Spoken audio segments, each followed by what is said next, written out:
Hi everyone. चलिए आज हम लोग अपने 2400 एंड 2410 के जो मैंने आपको लास्ट क्लास में बोला था दोनों स्टैंडर्ड्स कराने के बाद में कि हम स्टडी मटेरियल के अंदर जितने उन्होंने क्वेश्चंस दिए हैं और साथ में इंटीग्रेटेड केस सिनेरियो है वो करेंगे, right. So please integrated case scenario मैं आपको पहले करा रही हूँ, देन उसके बाद में हम लोग क्वेश्चन आंसर्स पर आ रहे हैं। देखो बच्चे, ये कहते हैं below is given an incomplete draft text of the review report. तो हम जानते हैं, हम पहले से भी वाली चीज करते आए हैं कि इंस्टीट्यूट किस तरह के भी एमसीक्यूज पूछ रहा है, वो एक इनकम्प्लीट ड्राफ्ट देंगे आपको। उस इनकम्प्लीट ड्राफ्ट के अंदर आप लोगों को कुछ इंफॉर्मेशन मिसिंग देंगे और वो इंफॉर्मेशन आपको फिल करनी है जो 4 ऑप्शंस है। तो कई बार ना कुछ कुछ ऑप्शंस हमको कंफ्यूजिंग से लगेंगे, हमको उसमें से छांटना है कि कौन सा मोस्ट अप्रोप्रिएट है। एंड प्लीज एक बार ध्यान रखना, मैंने जो आपको जब मैंने 2410 कराया था तो मैंने आपको HCL टेक वाली रिपोर्ट कराई थी, फिर दूसरी वाली जो रिपोर्ट है वो हम लोगों ने करी थी SRE 2400 के अंदर, जो उसका भी एक इलस्ट्रेशन था। तो वो रिपोर्ट्स अगर आपको याद है, अगर आपको ध्यान है, जिसके अंदर हमने कंप्लीट उनके ड्राफ्ट्स बनाए थे, तो आपके इस तरह के सारे इंटीग्रेटेड केस सिनेरियोज हो जाएंगे। चलो, अब कहते हैं report on the review of financial results of fast operations limited, a listed company in accordance with SEBI regulations. Okay, ठीक है। The review is a compulsory requirement under SEBI. The incomplete areas of the report have been marked as, ठीक है, इन लोगों ने उसको cross लगा दिया है। Independent auditors review report on review of interim standalone financial results. सबसे पहले तो आप ये छाटिए कि ये SRE 2400 का रिपोर्ट लग रहा है या SRE 2410 का लग रहा है। तो यस मैम, ये SRE 2410 का है, because there is independent auditor plus IFI है, इंटरिम फाइनेंशियल इंफॉर्मेशन है। एंड जैसा हमने वो HCL टेक का जो हमने रिपोर्ट करा था उसके अंदर देखा था कि वहां पर सेबी का रिक्वायरमेंट है, सेबी रेगुलेशंस के हिसाब से। We have reviewed, ठीक है, the accompanying statement of standalone unaudited financial results of Fast Operations Limited for the quarter and 6 months ended September 30th, 2022, being submitted by the company pursuant to the requirements of Regulation 33 of SEBI, Regulations 2015 as amended। बिल्कुल ठीक बात है, मतलब ये वो उन्होंने identify कर दिया, राइट। एक्चुअली आप इसको रीड कर सकते हो, but still I am reading it कि फिर आप लोग ना इसको छोड़ दोगे अगर मैं नहीं कराऊंगी तो। मेन तो हम लोगों को ये लोग ये जो ब्लैंक्स भरवाएंगे ये चीजें फिल करवाएंगे MCQs की हेल्प से। चलो, this statement which is the responsibility of company's management and approved by the company's board of director has been prepared in accordance with recognition and measurement principles laid down in the Indian accounting standard 34 IFI।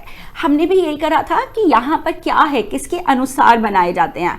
तो ये हिंदुस्तान के अंदर अगर listed companies हैं तो India 34 के हिसाब से, HCL टेक की रिपोर्ट में भी हमने ये देखा था। बिल्कुल ठीक लग रहा है मैम, आप ये क्यों बोल रहे हो ठीक लग रहा है? देखो, 2 तरह के मेनली इंटीग्रेटेड केस स्टडीज बनाए हैं इंस्टीट्यूट ने, या तो वो फिल इन द ब्लैंक्स भरवा रहे हैं या फिर वो कोई इंफॉर्मेशन लिख रहे हैं और फिर कह रहे हैं इसमें ढूंढो क्या चीज गलत है और उस गलत चीज को आप रिप्लेस कैसे करोगे, मतलब गलती ढूंढने के लिए कह रहे हैं। तो इसलिए क्योंकि हम वो गलती ढूंढने वाले भी इंटीग्रेटेड केस सिनेरियोज कर रहे हैं, तो इसलिए मैं ये बार बार बोल रही हूँ कि हाँ ठीक है, बिल्कुल ठीक बात है। चलो जी, प्रिस्क्राइब्ड अंडर सेक्शन 133, राइट। अब ये कहता है आर रिस्पॉन्सिबिलिटी के आगे इसने क्रॉस लगा दिया, ओके, यानी ये शायद इसके बारे में पूछेंगे हमसे MCQ में। We conducted our review of statement in accordance with standard dash. वैसे आप मुझे ये बताओ, ये तो स्टैंडर्ड का नंबर आपको पता ही है, इन अकॉर्डेंस विद स्टैंडर्ड किस चीज का? Standard on review engagement, right, 2410। चलिए, issued by the Institute of Chartered Accountants of India, review of interim financial information consists of making inquiries primarily of the company's personnel responsible for financial and accounting matters and applying analytical and other review procedures। मतलब उसको define कर दिया। A review is substantially, इन्होंने blank छोड़ा है, आपके दिमाग में कुछ बात आई? A review is substantially, review क्या होता है? substantially less, वो कम होता है स्कोप में देन एन ऑडिट, जो ऑडिट किया जाता है SAs के हिसाब से। याद आया? ग्रेट।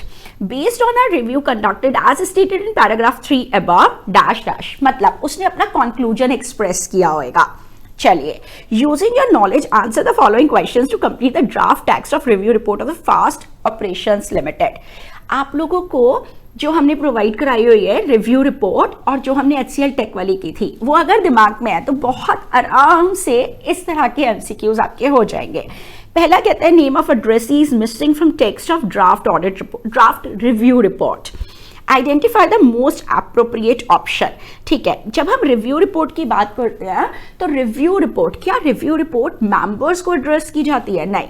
सो रिव्यू रिपोर्ट किसको एड्रेस की जाती है? आपने जो एक्चुअल रिपोर्ट देखी थी HCL की, उसके अंदर भी वो किसको एड्रेस थी? बोर्ड ऑफ डायरेक्टर्स को। Very good. तो identify the most appropriate option, जो आपको बेस्ट लगता है। देखो भाई, CFO भी नहीं है, स्टॉक एक्सचेंज भी नहीं है, राइट, और ऑडिट कमेटी भी नहीं है। कौन सा है? Board of directors, because you have done that, हमने रिपोर्ट में किया है। Next, under para 2 of the case study choose the appropriate sentence beginning with our responsibility. अब एक काम करते हैं, इसमें देखते हैं क्या चीज ठीक लग रही है। Our responsibility is to express an opinion on the statement based on our review. Review में तो कभी ओपिनियन जाती ही नहीं। Okay, our responsibility is to express a conclusion on the statement based on review। अभी तक तो मेरे को ये ठीक लग रहा है, देखते हैं आगे चलते हैं। Our responsibility is to provide a reasonable assurance। Reasonable assurance नहीं जाता, limited assurance जाता है, we know that। Our responsibility is to express a compliance statement। What is this? We haven't studied that, so the right option is this। तो जब भी मैं right लगा रहे हो, मैं साथ साथ में बाकी के 3 ऑप्शन रॉन्ग है, इसको भी साथ में लेकर के चल रहे हो, तो टाइम कम लगेगा। बट अगर इस तरह का आपके पास में से फॉर एग्जांपल मान लो 5 नंबर से 10 मार्क्स तक का आ जाता है, तो आपके मार्क्स सिक्योर हो जाएंगे। चलो, given the description of case study which of the following engagement standard is most appropriate to be stated in para 3। कौन सा एंगेजमेंट स्टैंडर्ड? एंगेजमेंट स्टैंडर्ड तो हम जानते हैं, हमको वो क्वार्टरली वाला देख करके ही लग गया था, राइट। चलिए, तो आप इसे जिसको भी लगता है कि हमको नंबर्स नहीं याद करने, आपको नंबर्स तो याद करने हैं, और इसीलिए हम साथ साथ में करते जा रहे हैं, हम उसके कुछ निमोनिक्स वगैरह भी बनाते जा रहे हैं। So what is SRE? कौन सा है ये कहता है SRE 2410 review of IFI perform by the independent auditor of the entity. बिल्कुल ठीक बात है। अब एक बात सोचो, अगर मान लो ये लोग यही एक ऑप्शन कर देते, ये ऐसे भी नहीं करते तो बिल्कुल ही बेकार हो गए, बट अगर ये यहाँ पर कह देते कि परफॉर्म्ड बाय प्रैक्टिशनर, तो भी गलत होता ऑप्शन, है ना, क्योंकि वहां पर क्या है, जो भी प्रैक्टिस यूनिट इंडिपेंडेंट ऑडिट करने जा रही है, वही प्रैक्टिस यूनिट को एंगेजमेंट मिला है उनके क्वार्टरली रिव्यूज करने का। रिमेंबर्ड? चलिए, अब कहता है, तो कभी कभी क्या कहते हैं SRE 2410 लिख करके, SRE 2410, SRE 2410, उसका नाम 2 जगह पर दिया होगा, 2 ऑप्शन में, एक ऑप्शन सही होगा, एक ऑप्शन गलत होगा, तो आपको नाम की अंडरस्टैंडिंग होनी चाहिए। Next, which of the following statement is most appropriate to be inserted in sentence beginning with a review is substantially dash in para. तो आपने जब रिव्यू रिपोर्ट देखी थी 2410 में जो हमने किया था, उसमें क्या था word? A review is substantially less in scope। Very good। तो review is substantially broader, ये तो हो ही नहीं सकता, ये तो इसी वर्ड से समझ में आ गया, broader से हो ही नहीं सकता।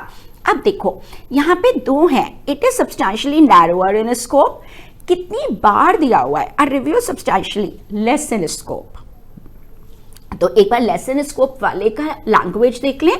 A review is substantially less in scope than an audit conducted in accordance with the standards on auditing specified under section 143 subsection 10 of the Companies Act 2013 and consequently does not enable us to obtain assurance। और इससे हमको assurance नहीं मिलती that we would become aware of all significant matters। तो बिल्कुल यही है, इसको हम क्या कहते हैं? That is a conclusion, कि हमने क्या conclusion जो हम express करेंगे उससे पहले, ठीक है, कि जब हम कंक्लूजन एक्सप्रेस करेंगे उससे पहले हम क्या चीज बोलते हैं कि रिव्यू क्या है?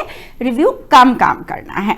अब कहते हैं complete the paragraph 4 of the case study from following option. एक बार पैराग्राफ 4 देख लीजिए जरा। तो ये तो आपका ठीक हो गया कि ओके, ये कहते हैं based upon our review conducted as stated in para 3 above, हमने क्या क्या चीज एक्सप्रेस करी। तो हम क्या एक्सप्रेस करते हैं बेटा? एग्जैक्टली कहते हैं नथिंग हैज कम टू। अब इसको बहुत ध्यान से देखना पड़ेगा, क्योंकि देखो लंबे लंबे ऑप्शंस है, बड़े बड़े से ऑप्शंस दिए हुए हैं इसके अंदर, और हमें ये पता है कि यहाँ पे अगर कंक्लूजन पैराग्राफ है तो कंक्लूजन सेक्शन में 2 बार नथिंग या नो निगेटिव वे में निगेटिवली वर्डेड होना चाहिए। तो अगर आपको अंडरस्टैंडिंग क्लियर, एक बार ढूंढो चाटो। Nothing has come to our attention that causes us to believe that the accompanying statement prepared in accordance with recognition measurement principle, okay, has not disclosed, has not, तो एक बार nothing यहाँ आया, not disclose the information required to be disclosed in terms of। अभी तक मेरे को ये बिल्कुल ठीक लग रहा है। अगर मुझे किसी में कंफ्यूजन होगा तो फिर उन दोनों को हम कंपेयर कर लेंगे, राइट। चलो यहाँ कहते हैं nothing has come to our attention that causes us to believe the same thing that it has disclose the information. यहाँ तो नथिंग का उपयोग है, बट यहाँ पर उन्होंने निगेटिवली इसको वर्डेड नहीं किया, that is why this option is wrong. साथ साथ में ये भी तो करना है ना, पक्का करना है ना कि हाँ अगर ये 2 मार्क्स का है एमसीक्यू तो हमारे 2 पे से 2 मार्क्स आए। Now, the accompanying statement prepared in accordance with recognition measurement principles, has disclosed the information required to be disclosed, including the manner in which it has been disclosed, or it does not। देखो यहाँ पर तो इसने वो nothing से start भी नहीं किया है कि हमारे सामने कोई ऐसी बात नहीं आई जितना हमने काम किया, नहीं। तो accompanying statement, तो ये तो बात ठीक नहीं लग रही है, has disclosed, ये तो लैंग्वेज यूज नहीं होती, ये तो पॉजिटिवली वर्डेड जैसा जैसा हो गया। चलो आगे कहते हैं the company statement prepared in accordance with recognition and measurement principles, okay, जो सेबी के अनुसार as amended including the manner, और इट डज नॉट कंटेन। तो बिल्कुल सही बात है, ये भी हमको ठीक नहीं लग रहा है। तो बेसिकली यहाँ पर हमें कौन सा वाला मैटर ठीक लग रहा है जहाँ पे इसने निगेटिवली वर्डेड किया है, इसको 5th का A option is the most appropriate one, because this is a conclusion जो हम एक्सप्रेस कर रहे हैं, और एक्सप्रेस किसके बात कर रहे हैं, SRE 2410 में प्रोसीजर्स करने की बात कर रहे हैं, and it has to be negatively worded, और इसमें 2 बार नो शब्द का उपयोग। अब समझ आया उतना डिटेल में क्यों कर रहे हैं हर एक ऐसे वाले स्टैंडर्ड का रिपोर्टिंग हम लोग, और जिस जिसके पब्लिक डोमेन में है हमारे पास में रिपोर्ट उसका पब्लिक डोमेन से। सो प्लीज एक इस तरह का बिल्कुल अच्छे से कर लीजिए। ये लोग कभी कभी ऐसा भी करते हैं कि यहाँ पर आर रिस्पॉन्सिबिलिटी के आगे पूरा मैटर दे देंगे आपको एग्जाम्स के अंदर, और आपसे पूछेंगे कि इसमें आप गलती ढूंढिए, कौन सा वर्ड गलत है और उसको रिप्लेस किस वर्ड से कराया जाए। तो वही चीज़ है जो हम साथ साथ रिपोर्ट के ड्राफ्ट्स कर रहे हैं, उनकी अंडरस्टैंडिंग क्लियर होनी चाहिए। ये ज़्यादा अच्छा है अगर वो बजाय इसके कि आपसे कोई थियरी का क्वेश्चन पूछे, इसमें आपको अप्लाई करनी है अपनी नॉलेज, राइट। चलो अब पहले यही वाले क्वेश्चंस कर लेते हैं जब ये करने बैठे हैं। Test your understanding for CA Seerath is conducting review of quarterly financial information of a company of which she is also the auditor। Okay, मुझे ये समझ आया, ये SRE 2410 का क्वेश्चन है, राइट। कैसे, बिकॉज क्वार्टरली है, quarterly, half yearly, IFI। Next, she believes that it is necessary to make a material adjustment to the quarterly financial information for it to be prepared in all material respects in accordance with the applicable FRF। She has communicated the matter to CFO and audit committee। उसने ये बात बतला भी दी। However, no response, वो लोग कुछ कर ही नहीं रहे हैं। अगर कुछ गड़बड़ पता चलती है और आपको लगता है इसको ठीक करवाने की ज़रूरत है, आप उनको बताते हो कि यहाँ पे गड़बड़ है, राइट। आप उनको एक तरह से एक चांस देते हो, आपने उनको बोला to adjust the same, but वहाँ से कोई रिस्पॉन्स नहीं आया। आप बताओ क्या ऑप्शंस अवेलेबल है। याद करो जब हमने SRE 2410 करा था तो हमने कहा था ऑप्शंस क्या अवेलेबल है, या तो वो मॉडिफाई कर देंगे अपनी रिव्यू रिपोर्ट को, यानी कि क्वालिफाइड या एडवर्स कंक्लूजन दे देंगे, या फिर वो ये वाला काम छोड़ देंगे। बिकॉज जो मैनेजमेंट एंड TCWG हैं, खासतौर पे यहाँ पे वो TCWG को बता चुके हैं ये बात, CFO एंड ऑडिट कमेटी को, उन लोग हमारी ऑडिट कमेटी को भी, उन लोग हमारी बात मान नहीं रहे हैं, या तो क्योंकि वो ऑडिटर भी हैं और रिव्यूअर भी हैं। तो अगर पॉसिबल है तो फिर वो इस पूरे के पूरे काम को छोड़ देंगे, यानी ऑडिट से भी रेजिग्नेशन दे देंगे। तो हमने 3 पॉइंट्स में इसको किया हुआ है। Do you remember that? Just let me check. यहाँ पर आपके पास में आता था जब हम 2410 कर रहे थे कि आपको करना क्या है एग्जैक्टली, कि भाई मटेरियल एडजस्टमेंट है तो आपको क्या चीज़ करनी है, आपको मैनेजमेंट को और उन लोगों को बताना है, आप रिपोर्ट दे भी सकते हैं और आप छोड़ भी सकते हैं। सो बेसिकली काम छोड़ भी सकते हैं। आपने ये वाला मैटर इसके अंदर करा हुआ था कि आप उनसे पूछेंगे एंड देन अगर वो ये नहीं कर रहे हैं, डिपार्चर हो रहा है, राइट, लिमिटेशन ऑन स्कोप है, वो लोग हमसे काम नहीं करने दे रहे हैं व्हाटएवर, तो आप क्या क्या काम कर सकते हैं। तो एक बार जरा सा इसके अंदर आप देखिए, यहाँ पे इसने आपको ऑप्शंस दिए होंगे यहाँ पर। Just a second. In such a case, option available to her in accordance with SRE 2410. So SRE 2410 का मतलब क्या हो गया? आप इसका नाम भी लिख सकते थे। Review engagements performed by, review engagement किस चीज़ के? IFI के, जो कौन करता है? इंडिपेंडेंट ऑडिटर करता है।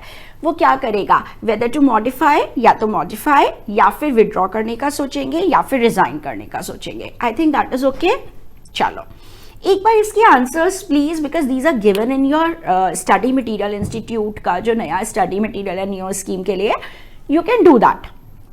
ठीक है, चलो, और लेटेस्ट वाला ही इंस्टीट्यूट की साइट से डाउनलोड करना please. During review of quarterly results of the company of which you are the auditor, okay, it is gathered on inquiries made that there has been a major fire in fabric processing plant of the company during the quarter. It has resulted in massive disruption in operations of the company. Worse still, machinery and inventories of plant were uninsured. Oh, fire लग गई और इनकी जो assets थी उनका insurance नहीं हुआ था। Due to carelessness of concern staff leading to substantial losses, बहुत सारे लॉसेस हो गए। The matter has been disclosed in IFI। चलो एक बात बताओ, फायर लगी, इंश्योरेंस नहीं हुआ था, कुछ लॉसेस हो गए, पर इस बात को फाइनेंशियल स्टेटमेंट में सही तरह से उन्होंने दिखाया हुआ है। जब उन्होंने सही तरह से इस बात को फाइनेंशियल स्टेटमेंट में जो IFI है, IFI में दिखाया है, एक तो मुझे ये समझ आया कि ये SRE 2410 का क्वेश्चन है, ये तो किसी को जानने में प्रॉब्लम नहीं हो रही है, राइट। नाउ अगर ऐसे उन्होंने डिस्क्लोज किया है तो आप कैसे डील करोगे? आप एक काम करो, मैं आपको 3 या 4 ऑप्शंस बताती हूँ, आप वो 3 या 4 पहले 3 या 4 ऑप्शंस पे टिक लगाओ एंड देन आप बताओ हम क्वालिफाइड रिव्यू रिपोर्ट देंगे या हम एडवर्स रिव्यू रिपोर्ट देंगे या हम इस बात को EOM में दिखा देंगे या हम इसमें से एनी ऑफ दीज कर सकते हैं depending upon our professional judgement. देखते हैं आप क्या बताते हो, हमने कितना डिटेल में इसको सीखा था। आप क्या करोगे? आप क्वालिफाइड रिव्यू रिपोर्ट दीजिएगा या आप एडवर्स रिव्यू रिपोर्ट दीजिएगा या आप इस बात को अपनी रिव्यू रिपोर्ट में EOM सेक्शन में दिखाइएगा। वेरी गुड, क्योंकि उन लोगों ने इसको डिस्क्लोज किया है। तो जब कोई बात प्रॉपर्ली डिस्क्लोज्ड है, फाइनेंशियल इंफॉर्मेशन IFI में प्रॉपर्ली डिस्क्लोज्ड है, तो इस बात को हम किसके जरिए दिखाएंगे?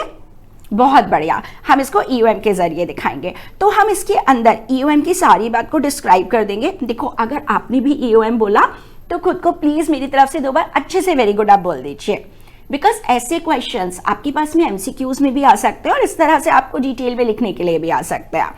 ठीक है, तो एक तो उन्होंने ये कह दिया कि ओके ये डाउट कर रहे हैं, अगर इस तरह से मटेरियल अनसर्टेनिटी आई है, सिग्निफिकेंट डाउट है, तो ऑडिटर एक EOM पैराग्राफ ऐड करेगा। हमने बहुत अच्छे से वाली बात करी थी कि जब हम गोइंग कंसर्न एंड ऑल की बात करते हैं, अगर किसी भी तरह की कोई प्रॉब्लम है, जब IFI के अंदर बात कर रहे हैं तो IFI के अंदर कोई अलग से सेक्शन नहीं बनाया है उन लोगों ने, राइट।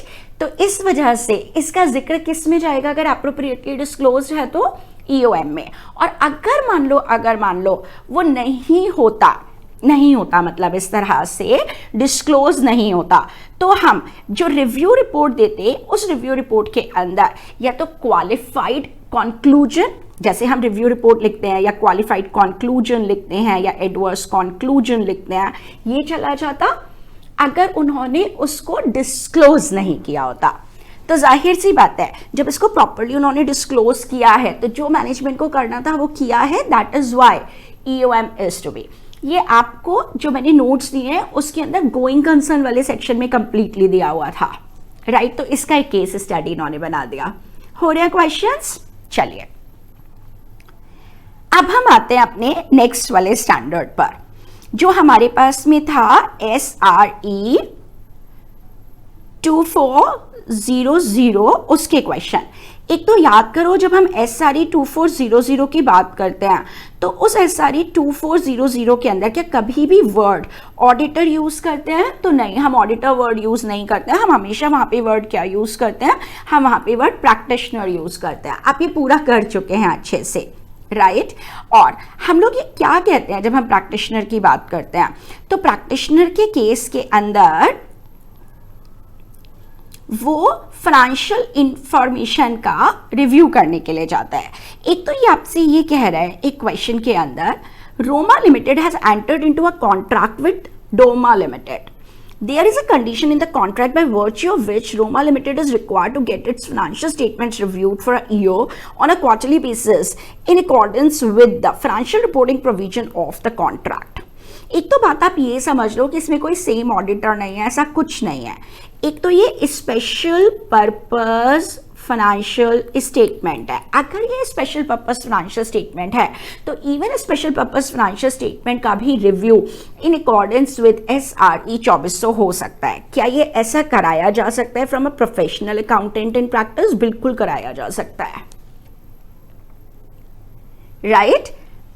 ठीक है, चलिए तो किसके अनुसार? 2400 के अनुसार। आंसर इज गिवन, आप आंसर यहां से पढ़ सकते हो, आंसर में किसी तरह की आपको कोई दिक्कत नहीं होगी।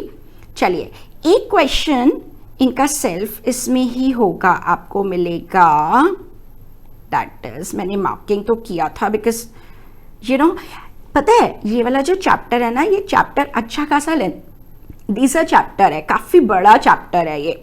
तो इसमें एक तो ये ऑडिट और रिव्यू बहुत इंपॉर्टेंट लग रहा है, no need to tell you, this is extremely important. एक ये जो टेस्ट और अंडरस्टैंडिंग नंबर 2 आया, you are conducting a review of the financial statements of the company. Okay, आप रिव्यू कर रहे हो, इसका मतलब SRE 2400 लगेगा। It is gathered upon inquiry that there is a possibility of material misstatement in the financial statement discuss. आप कैसे इससे डील करोगे कि मिस स्टेटेड है तो आपको क्या करना है?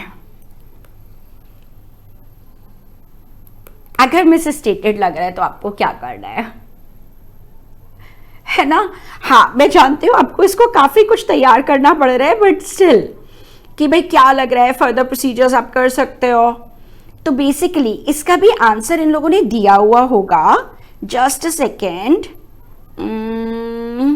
यस, अगर प्रैक्टिशनर को लगता है कि मटीरियली मिस स्टेटेड है तो उसको देखना है कि मिस स्टेटमेंट तो नहीं है, तो नहीं, आप एडिशनल इंक्वायरीज, एनालिटिकल प्रोसीजर्स कर सकते हो, अदर टाइप ऑफ प्रोसीजर्स कर सकते हो जिसमें सब्सटैंशियल टेस्ट ऑफ डिटेल्स और एक्सटर्नल कन्फर्मेशंस आ सकते हैं। यानी तब आपको अपने रिव्यू प्रोसीजर्स को एक्सटेंड करना पड़ेगा। I hope that is okay. चलिए ग्रेट। अब बच्चे एक आता है हमारे पास, ठीक है, थियोरेटिकल क्वेश्चन। देखो थियोरेटिकल क्वेश्चन के अंदर से ना आपको सारे हो जाएंगे, ये थियोरी वाले भी हो जाएंगे। ये वाला एक बार देखिए जरा। CA Aditya is auditor for listed company, is also required to carry out quarterly review of the financial statements of the company in terms of regulatory requirements. He is already well versed with the business of the company, had deep understanding. Discuss any 5 procedure by which he can update his understanding. Update his understanding. और ये कौन सा है? ये 2410 वाला है। So 2410 के अंदर क्या आप अपनी अंडरस्टैंडिंग को अपडेट करते थे? Yes. टू अपडेट आप क्या क्या चीजों को पढ़ेंगे, आप रीड करेंगे, कंसिडर करेंगे, ध्यान आया? इससे आपकी अंडरस्टैंडिंग अपडेट हो जाएगी, बिकॉज आप ऑडिटर हो तो आपको पहले से भी अंडरस्टैंडिंग है। आई होप इसमें किसी तरह का आपको दिक्कत नहीं होगा। इन लोगों ने भी क्वेश्चन का आंसर, इन्होंने तो एक्चुअली सीधा सा ना वो पैरा को रेफर कर दिया है। ओके, अब देखो ये क्या बोलता है। इट सेज एक क्वेश्चन और, एक CA ने इशू की review report dated 28 July for the financial results of company for quarter ending 30 June. Describes responsibility for events occurring from 1/7/22 से लेकर के till the date of review report.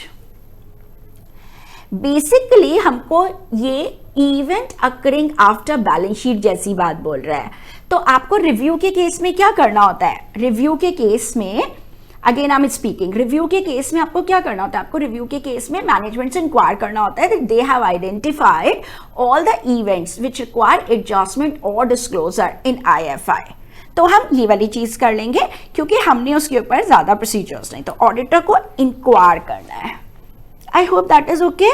अब आप एक बात बताओ मेरे को, वैसे तो मैं जानती हूँ आपको नंबर्स याद हो गया है, बट एस आर ई 2410, ये 10 मुझे आई जैसा लगता है ना, 1 आई जैसा लगता है ना, तो ये तो IFI हो गया, IFI और सेम ऑडिटर होना बहुत ज़रूरी है। तो जो SRE 2400 बचा, that is review of financial statement से रिव्यू ऑफ फाइनेंशियल इंफॉर्मेशन हो गया आपके पास में, है ना। तो एक का नंबर अगर आपको याद हो गया कि भाई 10 वाला I लग रहा है, सो दैट इज IFI के ऊपर, तो आपको दूसरे वाला अपने आप से याद हो जाएगा।